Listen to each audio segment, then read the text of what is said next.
Assalamualaikum warahmatullahi wabarakatuh. Perkenalkan, nama saya Anissa Putri Utami dari kelas AKP 5A. Di sini saya akan mempresentasikan tentang permintaan akan jasa audit dan jasa asuransi lainnya. Pertama sekali, saya akan membahas tentang auditing. Auditing adalah pengumpulan dan evaluasi bukti tentang informasi untuk menentukan dan melaporkan derajat kesesuaian antara informasi itu dan kriteria yang telah ditetapkan. Auditing harus dilakukan oleh orang yang kompeten dan independen.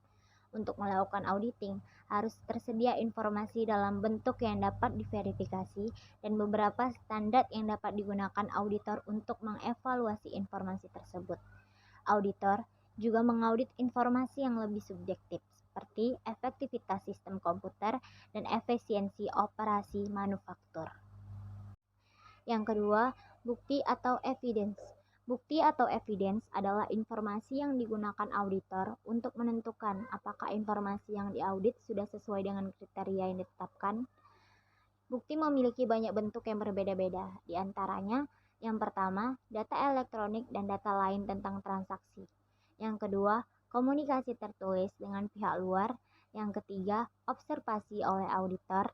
Yang keempat, kesaksian lisan pihak yang diaudit atau klien. Untuk memenuhi tujuan audit, auditor harus memperoleh bukti dengan kualitas dan jumlah yang mencukupi. Auditor harus menentukan jenis dan jumlah bukti yang diperlukan serta mengevaluasi apakah informasi itu sudah sesuai dengan kriteria yang ditetapkan atau belum. Selanjutnya, saya akan menjelaskan tentang perbedaan antara auditing dan akuntansi. Perbedaannya, akuntansi adalah pencatatan, pengiktisaran, dan pengklasifikasian peristiwa-peristiwa ekonomi dengan cara yang logis dan dengan tujuan menyediakan informasi keuangan dalam pengambilan keputusan. Untuk menyediakan informasi yang relevan, para akuntan harus memiliki pemahaman yang mendalam atas prinsip-prinsip dan aturan-aturan yang menjadi dasar penyiapan informasi akuntansi. Selain itu, akuntan juga harus mengembangkan suatu sistem untuk memastikan bahwa peristiwa-peristiwa ekonomi dari suatu entitas yang bersangkutan dicatat secara tepat waktu dan dengan biaya yang wajar. Sedangkan auditor harus memiliki keahlian dalam pengumpulan dan penginterpretasian bukti audit.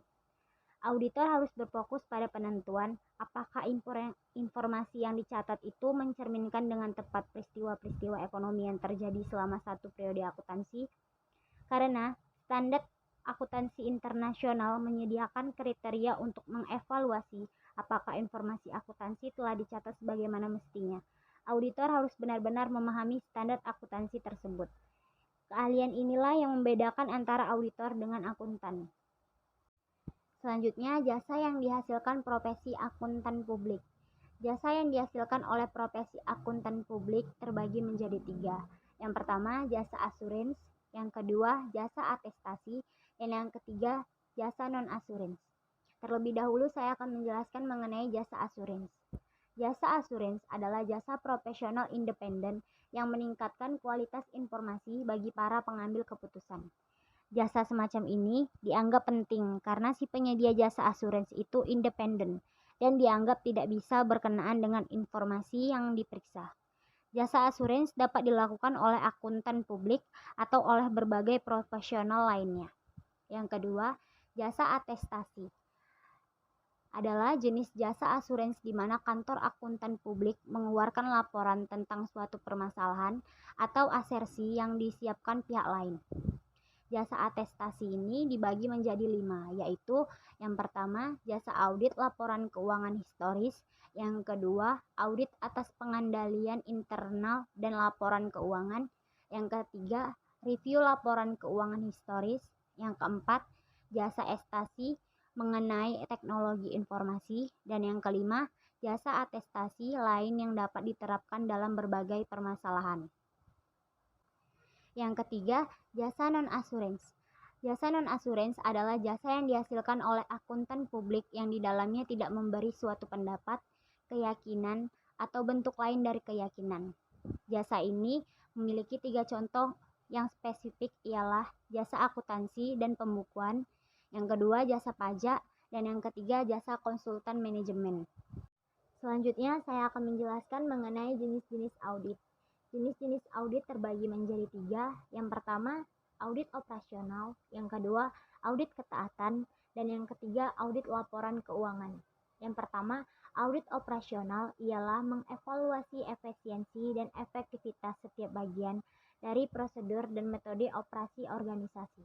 Yang kedua, audit ketaatan adalah audit yang dilaksanakan untuk menentukan apakah pihak yang diaudit mengikuti prosedur, aturan, atau ketentuan tertentu yang ditetapkan oleh otoritas yang lebih tinggi.